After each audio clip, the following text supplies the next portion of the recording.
예, 여기 앉아 계신 우리 선생님들께는 정말 죄송한 말이지만 저는 점점 나이가 이렇게 들어가면서 이 세대 차이라는 것을 조금씩 경험하고 있습니다.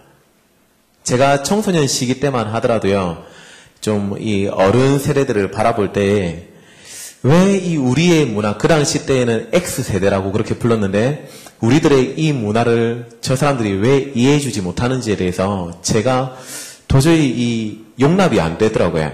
그래서 적어도 나는 저렇게 어른이 되어도 좀 이런 청소년들의 문화와 언어들을 이해할 수 있는 사람이 되어야 되겠다라고 스스로 다짐을 했었습니다.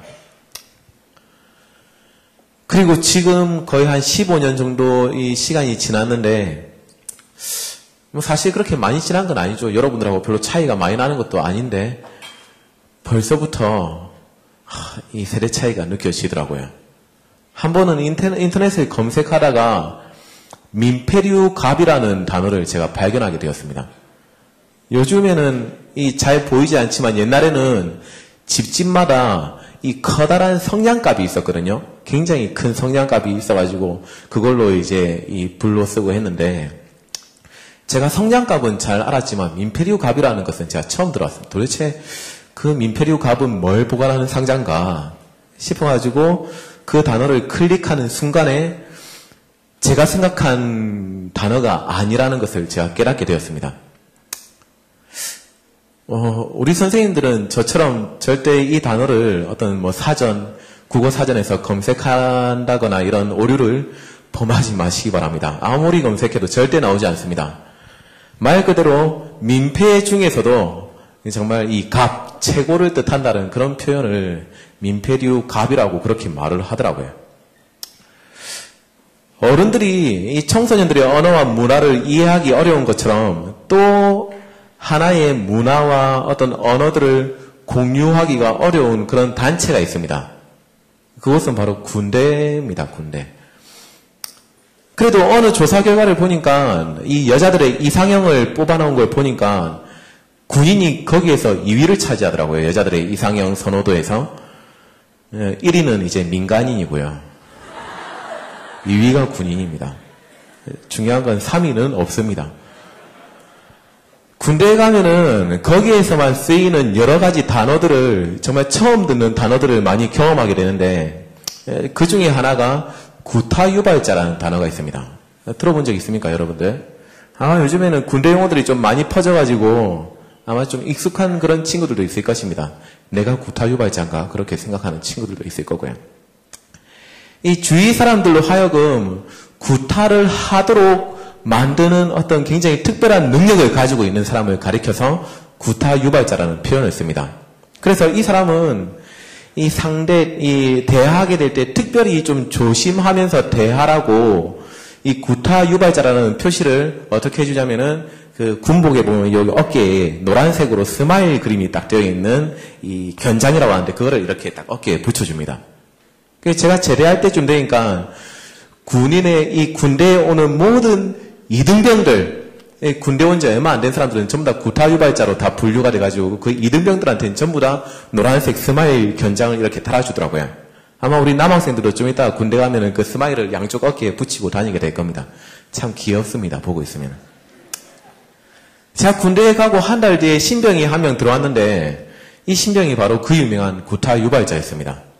평소에는 항상 이 멀쩡하게 행동하고 말하고 그렇게 하다가 갑자기 단체로 기합을 받는다든지 아니면 뭐 단체로 굉장히 힘든 훈련을 받을 때 이 친구가 항상 이 반복적으로 보여주는 행동이 있습니다. 막 기합을 받으려고 전부 다 이제 뭐 엎드려 버쳐 이러면은 이 친구는 그 순간 바로 바닥에 이렇게 딱 누워가지고 입에서 막 거품을 막 만들어내고 눈을 막 이렇게 뒤집어가지고 흰색이 보이게 만드는 그런 능력을 가지고 있습니다. 결국은 6개월 정도 이렇게 같이 있다가 도저히 안 되겠다 싶어가지고 이 부대에서 얘는 그냥 보내자 의가사시에 시키더라고요. 그렇다고 해가지고 여러분들 나중에 우리 남학생들 가가지고 그런 방법 쓰지 마세요. 요즘에는 워낙 이 알아볼 수 있는 능력이 많이 발달되어 있어가지고 눈을 막 이렇게 뒤집고 있는데 갑자기 막 어떤 충격 때문에 눈이 정상으로 돌아오면은 그때부터 여러분들의 군생활은 꼬이게 됩니다. 절대 이 방법 쓰지 마세요. 사실 그 사람이 군대에 있었을 때에는, 우리와 함께 할 때에는 모든 부대원들이 그 사람의 눈치를 보고 살았어요. 전부 다 우리보다 다 선임병들이고, 걔는 제일 막내인데도 불구하고 이 고참들이 막내의 눈치를 보면서 살았거든요. 왜냐하면 우리가 말 한마디 잘못해가지고 얘가 또 거품 물고 쓰러지면은 이 고참들이 불려가가지고 니 걔 건드지 말라 했는데 왜 또 건드려가지고 이 난리를 만드냐, 혼나기 때문에 말 한마디를 하더라도 저 아이에게 상처를 주면 안 되는 굉장히 순화된 표현들을 막 쓰고 했었습니다. 이 나가고 나니까 굉장히 이제 다들 마음이 좀 편해지더라고요. 이제 마음껏 욕도 주고받고 뭐 그렇게 하면서 편한 군생활을 하게 되었습니다. 욕을 주고받는데 편하다라는 의미는 여러분들이 나중에 가보셔야 이해합니다. 군대에서 욕을 안 들으면 뭔가 좀 굉장히 마음이 불편해지거든요.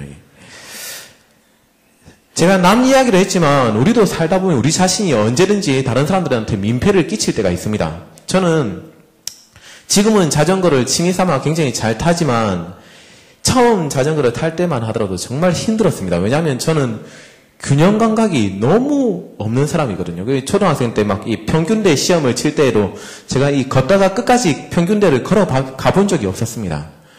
그런 균형 감각이 없는 상태에서 자전거를 처음 타는데 일주일 동안을 연습해도 잘 못하겠더라고요. 너무 이 균형을 잡는 게 어렵더라고요. 근데 그 일주일이 지나고 친구들이 저하고 이제 자전거 하이킹을 가려고 왔는데 친구들끼리만 자전거를 타고 가면은 이 부산을 벗어나는데 1시간 정도면은 충분히 갈 수 있는데도 불구하고 제가 있어가지고 거의 3시간 동안을 부산을 막 이렇게 헤맨 건 아니고 바로 길 따라 갔는데도 거의 한 3시간이 걸렸습니다. 왜냐면 직진은 하겠는데 이 좌회전 우회전은 못 하겠더라고요. 왜냐하면 막 달리다가 왼쪽으로 이렇게 딱 돌려고 하면 몸이 이렇게 막 넘어가더라고요. 그래가지고 왼쪽으로 돌릴 때는 딱 그 자리에 브레이크를 잡고 서가지고 자전거를 딱 돌려서 다시 가다가 우회전이 나오면은 다시 돌려가지고 가고 그렇게 하다 보니까 시간이 좀 오래 걸렸습니다. 제가 우리 고등부 사역을 하기 전에는 우리 지금 원로 목사님, 정필도 목사님의 비서를 제가 2년 동안 했었습니다. 사실 비서는 굉장히 좀 빠릿빠릿하고 정말 이 좀 뭔가 좀 일을 뭐 하나 시켜도 좀 믿음직하고 그런 사람을 비서로 시키는데 제가 굉장히 거기에 적합한 사람이었던 것 같았습니다. 근데 알고 보니까 그런 사람이 아닌 모습들이 좀 있더라고요. 제가 길눈이 없다는 사실을 그 이전에도 좀 알고는 있었는데 비서를 하면서 제가 확실히 알게 되었습니다.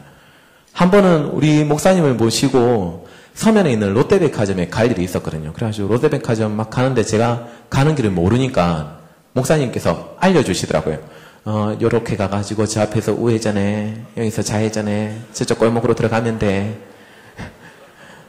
그렇게 막 하나하나 다 안내를 해주셔가지고 그 서면에 있는 롯데백화점에 딱 도착을 했습니다. 이 지하철이나 버스 타고는 많이 가봤지만 제가 스스로 운전을 해가지고 간 적은 그날이 처음이었거든요. 근데 공교롭게도 그 다음날 서면에 있는 롯데백화점을 또다시 가야 될 일이 있었습니다. 또 목사님을 딱 태우고 목사님께서 저한테 물어보시더라고요. 어제 간 길이니까 잘 알 수 있겠지? 제가 목사님께 말했습니다. 걱정하지 마십시오. 목사님 그냥 편하게 주무시고 계시면은 제가 20분 뒤에 딱 롯데백화점 앞에 내리실 수 있도록 세워드리겠습니다. 그대로 그렇게 말 한토시도 안 들리고 그렇게 이야기했습니다. 목사님께서 주무시더라고요, 뒤에서. 그래서 저는 운전해가지고 막 갔죠. 예, 어제 갔던 그 길을 막 더듬어가지고 강안대교를 지나가지고 황령터널을 지나서 가야 되는데 황령터널을 딱 지나고 보니까 길이 하나, 둘, 세 갈래가 이렇게 나오는데 헷갈리더라고요. 그래가지고 어제 이 길로 갔을 거야 하면서 핸들을 빡 돌려가지고 딱 도는데 갑자기 뒤에서 목소리가 딱 들리더라고요. 아니, 오 목사 지금 어디로 가는 거야? 이러시고. 그래서 저는 목사님 어제 간 길로 가고 있습니다. 그러니까 어제 우리가 이제 이 길로 갔어. 이러면서 그 원로 목사님께서 가장 분노했을 때 쓰시는 표현이 있거든요. 맙소사라고. 뒤에서 맙소사 이렇게 하죠. 여러분들은 지금 웃지만 그 현장에서 그 말을 들으면 진짜 등에서 땀이 막 쏟아집니다, 진짜. 예, 그제서야 이제 잘못을 인정하고 길을 잃어버렸습니다. 좀 가르쳐 달라고. 예, 목사님께서 한마디 더 하시더라고요. 아니, 목사는 공부만 했어? 이렇게 말씀하셔요. 너무 길을 모르니까. 사실 우리가 오늘 읽은 이 본문 가운데 나오는 주인공도 저 못지않은 진짜 민폐류 가대에 해당되는 인물이 등장하고 있습니다. 그 사람은 바로 엘리야라는 인물인데요. 이 엘리야라는 선지자가 살던 그 시기에는 하나님께서 온 땅에 가뭄을 내리셨습니다. 가뭄. 그래서 먹을 음식을 구할 수도 없고 마실 물도 없고 그러한 시대 때에 이 엘리야 선지자가 살고 있었던 것입니다. 하나님께서 이 엘리야 선지자를 살리기 위해서 특별히 먹을 수 있는 음식들을 까마귀를 통해 가지고 새를 통해 가지고 음식들을 공급해 주시고 그리고 이 간신히 흐르고 있는 쫄래쫄래 흐르고 있는 그 시냇물을 마시면서 살 수 있도록 하나님께서 엘리야에게 이렇게 제공을 해 주신 거죠.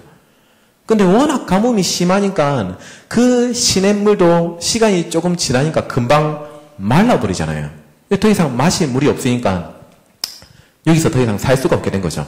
그때 하나님께서 다시 엘리야에게 나타나셔가지고 어느 과부의 집으로 안내를 해줄 테니까 그 집에 가가지고 좀 살라는 것입니다. 그런데 하나님의 명령을 잘 보시면 우리가 읽진 않았지만 17장 9절 말씀을 보시면 이렇게 말하고 있습니다. 너는 일어나 시돈에 속한 사르밧에 가서 거기 머물라 내가 그곳 과부에게 명령하여 내게 음식을 주게 하겠다라고 말씀하고 있습니다. 분명 하나님께서 그 과부한테 이미 명령을 했다라는 것입니다. 엘리야 네가 거기에 찾아가면 네한테 과부가 음식을 줄 거니까 걱정하지 말고 그 과부한테 가기만 하면 된다는 것입니다. 그런데 막상 가보니까 어떻습니까? 그래도 좀 먹을 것이 어느 정도 있는 집이니까 하나님께서 보내셨구나라고 생각하고 믿고 갔는데 딱 가보니까 마침 과부하고 그 아들하고 앉아있는데 밀가루 요만큼 하고 기름 조금 하고 그렇게 가지고 그거 가지고 자기들이 먹을 수 있는 음식을 해먹고 더 이상 이제 먹을 게 없으니까 그건 마지막으로 해먹고 죽으려고 작정하고 둘이서 앉아있는 것입니다. 엘리야가 먹을 것을 좀 달라라고 이야기했을 때 선뜻 우리 집에 여기 라면이 좀 있으니까 이거라도 끓여드릴게요 라고 해줄 수 있는 그런 음식이 전혀 없는 그런 상태였다는 것입니다. 그때 엘리야가 뭐라고 말합니까? 하나님 말씀 듣고 여기 가면은 먹을 거 준다 해가지고 왔는데 제가 잘못 들었나 보군요. 다시 한번 물어보고 제가 딴 집으로 가도록 하겠습니다. 라고 말하는 게 그래도 어느 정도 예의가 있는 사람의 표현이죠. 근데 이 민폐류 갑인 엘리야는 뭐라고 말하냐면은 13절 말씀을 보면 두려워하지 말고 가서 네 말대로 떡을 만드는데 그 떡을 만들어가지고 먼저 너가 먹지 말고 내한테 달라는 것입니다. 내한테. 완전 제대로지 않습니까? 이거는. 마지막 남은 음식을 아들이랑 나눠 먹고 이제 막 죽으려고 하는 그 사람한테 자기한테 먼저 먹을 것을 달라라고 말하는 그런 망언, 이런 말을 할 수 있는 근거가 어디에 있었을까요? 엘리야는 자신에게 약속하신 그 하나님의 말씀, 약속의 말씀을 믿고 있었던 것입니다. 까마귀를 통해서 먹을 것들을 공급해 주신 하나님께서 동일하게 과부의 집안에 어떠한 방법을 통해서라도 먹을 양식을 공급해 주실 것을 믿었기 때문입니다. 그렇기 때문에 담대하게 니는 두려워하지 말고 가가지고 내가 먹을 수 있는 음식만 만들어 오라라고 그렇게 말할 수 있었던 거죠. 과부가 그 말에 순종해가지고 엘리야에게 먹을 것을 갖다 줬습니다. 이제 더 이상 그 집에는 먹을 음식을 만들 수 있는 재료가 아무것도 없는 상태였죠. 근데 과부가 그 음식을 만들어준 순간 그때부터 기적이 일어나기 시작합니다. 가뭄이 끝나는 날까지 며칠이 걸렸는지도 몰라요. 그 오랜 기간 동안 엘리야와 과부와 그 아들이 먹을 수 있는 음식을 계속 할 수 있게 그 통에 있는 가루와 기름들이 떨어지지 않고 계속 나왔다라는 것입니다. 세상에 이런 일이 어디 있습니까? 우리가 밥그릇에 밥을 퍼먹으면 밥이 줄어드는 게 정상적인 건데 아무리 퍼먹어도 밥이 계속 그대로 있는 거예요. 얼마나 행복한 일입니까 이게? 이제 이렇게 슈렉 영화에 나오는 것처럼 모든 것이 행복하였더라 라고 끝나면은 정말 너무 해피엔딩이고 좋을 것 같은데 또 다른 시련이 이 집안에 들이닥치는 것을 우리가 볼 수 있습니다. 그것은 바로 과부에게 있어서 하나밖에 없는 아들이 갑자기 어떤 병에 걸려가지고 죽어버리게 된 거죠. 사실 과부의 입장에서 이 아들은 먹을 음식이 없어서 벌써 죽을 뻔했지만 엘리야 때문에 그 음식을 다시 이렇게 매일마다 새로 나올 수 있도록 해줬기 때문에 이 아들이 살 수 있었던 것입니다. 과부의 마음에는 어떤 기대감이 있었냐면 이제는 우리 집에 기적을 이렇게 베풀 수 있는 하나님의 사람인 엘리야 선지자가 함께 있기 때문에 더 이상 먹을 게 없어서 죽거나 어떤 어려운 일들이 생기지 않을 것이다. 우리 집안에는 앞으로 좋은 일들만 계속해서 일어나게 될 것이다. 라는 기대감이 있었던 것입니다. 우리 믿는 사람들에게도 이러한 기대감들이 있습니다. 이제 나는 제대로 된 신앙생활을 하기로 결심했기 때문에 나는 진짜 교회 열심히 다니겠다라고 결심했기 때문에 앞으로 좋은 일들만 계속해서 내 삶 가운데 일어나게 될 것이다라고 생각하는 경우들이 있다는 것입니다. 성경에서 분명 믿는 사람들에게는 복에 복을 더해 주겠다라고 약속했기 때문에 나는 앞으로 날마다 복받을 일만 남았다라고 생각하는 경우들이 많다는 것입니다. 그런데 어떻습니까? 여러분들의 현실을 보시기 바랍니다.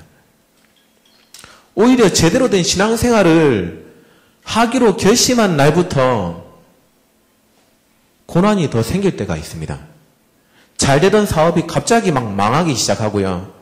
교회 열심히 다니기 전에는 나름대로 그래도 내가 성적이 꽤 괜찮은 사람이었는데 이제 주일날 공부하는 거 포기하고 금요일날 금요철에 가가지고 예배드리고 그렇게 교회 중심적으로 살다 보니까 공부를 그만큼 덜 하게 되고 하나님 은혜 받아가지고 내가 성적이 더 잘 나올 거라고 기대했는데 공부를 덜 했으니까 적게 했으니까 그만큼 성적이 더 떨어지게 되고 죽은 사람까지도 살리시는 예수님을 내가 믿었는데 오히려 교회 열심히 다니겠다라고 생각한 그 이후에 내 몸에 생각지도 못한 어떤 불치병들이 생겨나고 그럴 때 우리의 마음속에 어떤 생각이 듭니까? 이건 뭔가 잘못된 거 아닌가? 나는 분명히 하나님을 믿는다고 고백을 했는데 그 믿음을 가지고 내가 기도했는데 아무런 일도 일어나지 않는다면 아무런 응답도 이루어지지 않는다면 이건 분명 나의 믿음에 문제가 있거나 아니면 내가 믿는 하나님께 문제가 있거나 그 둘 중에 하나로 우리는 생각을 하게 된다는 것입니다. 그래도 우리의 믿음에 문제가 있다라고 생각하는 경우에는 그래도 좀 착한 케이스고요. 거의 대부분은 내가 믿는 하나님께 문제가 있다라고 생각을 한다는 것입니다. 오늘 본문의 과부가 바로 그런 케이스였습니다. 18절 말씀을 보시기 바랍니다. 과부가 그 원망을 자기 아들이 죽은 원망을 하나님의 사람 엘리야에게 지금 돌리고 있다는 것입니다. 하나님의 사람이여 당신이 나와 무슨 상관이 있기에 내 죄를 생각나게 하고 또 내 아들을 죽게 만들려고 멀쩡하게 잘 지내는 우리 집에 왔냐라고. 사실 지금 이 엘리야를 향한 원망은 하나님을 향한 원망이죠. 차라리 엘리야 선지자 당신이 우리 집에 안 왔으면 오지 않았으면 우리 아들이 안 죽었을 것이란 말입니다. 하지만 여러분들 기억력이 좋은 친구들은 기억할 겁니다. 과부는 이미 엘리야가 오기 전에 마지막으로 남은 떡을 먹고 아들과 함께 죽으려고 결심을 했었던 사람이었습니다. 엘리야가 왔기 때문에 자신과 자기 아들이 조금 더 살 수 있었는데 이제는 엘리야 당신이 왔기 때문에 나의 아들이 죽었다라고 원망을 하는 것입니다. 참 우리 가운데 이런 모습을 보일 때가 좀 있지 않습니까? 그렇다면 우리가 관점을 약간 옮겨가지고요. 지금까지는 과부의 관점에서 이야기를 봤는데 엘리야의 마음을 한번 여러분들이 생각해 보시기 바랍니다. 그 과부의 이야기를 들은 엘리야의 마음이 어땠을까요? 너무 마음이 아프지 않겠습니까? 하나님께서 가라고 해가지고 갔고 하나님께서 음식을 주실 것이라고 약속해서 그 과부의 집에 머물게 되었는데 이제는 자신 때문에 자기 때문에 과부의 아들이 죽었다라는 그런 원망을 듣게 된 것입니다. 나름 나는 하나님의 사람으로 선지자로서 이스라엘 백성들을 살리겠다라는 그런 희망의 메시지를 선포할 사람으로 세워졌는데 이제는 사람을 살리는 것이 아니라 자기 때문에 사람이 죽었다라는 것입니다. 그것도 자신에게 은혜를 베푼 사람의 아들이 죽은 것입니다. 이때 엘리야가 어떻게 하는지 보시기 바랍니다. 엘리야가 그 죽은 아들을 안고 자신의 침대로 가서 이렇게 눕혔습니다. 그리고 20절 말씀을 보시면은 어떻게 하고 있습니까? 여호와께 부르짖어. 또 있습니다. 21절 말씀. 그 아이 위에 몸을 3번 펴서 엎드리고 여호와께 부르짖어. 3번씩 아이 위에 몸을 이렇게 엎드리면서 그때마다 엘리야는 여호와께 부르짖으면서 기도를 했다라는 것입니다. 사실 우리들은 이 말에 대해서 뭔가 좀 특별한 것을 발견하기가 굉장히 어렵습니다. 왜냐하면 우리는 너무나 많이 부르짖는 기도를 하기 때문에 그렇습니다. 틈만 나면 주여 하고 틈만 나면 목이 쉬라고 막 기도하고 그렇게 열심히 부르짖는 기도를 하고 있는 우리가 바라볼 때 이 엘리야의 부르짖는 기도가 도대체 뭐가 그리 대단하냐고 우리에게는 일상적인 건데 라고 생각할 수가 있습니다. 하지만 성경에 기록된 이 엘리야의 모습을 잘 아는 사람들은 이것이 얼마나 놀라운 기도인지를 우리가 알 수 있습니다. 엘리야가 이 바알의 선지자 850명을 만나서 너희 제단에 불을 내리는지 아니면은 내가 쌓은 이 제단에 내가 믿는 하나님이 불을 내리는지 대결해보자 했을 때 그 자리에서 바알 선지자들은 자기들이 쌓은 그 제단 위에 바알 신으로부터 이 내려지는 불을 받기 위해서 얼마나 소리 지르고 막 나중에는 칼로 자기를 막 베어가면서 불을 내려달라고 막 했는지 모릅니다. 하지만 결국은 불은 내려지지 않았죠. 그리고 엘리야가 나가서 어떻게 합니까? 당연히 우리 생각에는 주야 삼창하고 불을 내려달라고 그렇게 부르짖었을 것 같은데 성경을 보면은 엘리야가 부르짖었다라 말이 없습니다. 그냥 하나님께 조용히 말하고 있는 것을 볼 수 있습니다. 불을 내려달라고. 그 말하는 기도에 하나님께서 바로 불을 내려주시죠. 오랫동안의 가뭄이 끝나고 그 이스라엘 왕 아합에게 이제는 비가 올 것이기 때문에 비가 내릴 것을 준비하라라고 그렇게 말해놓고 엘리야가 올라가가지고 하나님께 기도하죠. 비를 내리게 해달라고. 기도할 때 어떻게 기도하는 줄 아십니까?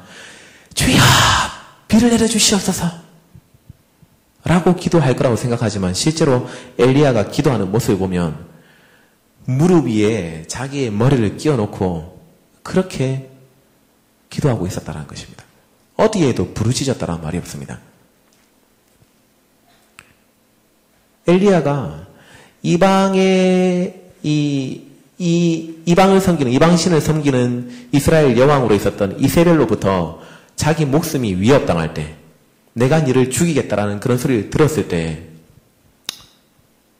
로뎀나무 아래에 숨어 들어가가지고 엘리야가 뭐라고 기도한 줄 아십니까? 주야, 내가 주를 위해서 그렇게 했는데 어찌해서 나에게 이런 시련을 주십니까? 벗어나게 해주세요. 부르짖지 않았습니다. 엘리야는 그냥 나를 여기서 죽여달라고 기도했습니다. 엘리야의 삶 가운데 그렇게 어려운 순간들이 많았고 정말 이렇게 좀 기도해야 될 일들이 많았음에도 불구하고 성경을 읽다 보면 엘리야가 그렇게 부르짖어 기도했다라고 기록하고 있는 것은 오늘 우리가 읽은 이 열왕기상 17장 이 과거의 아들이 죽었을 때밖에 없습니다.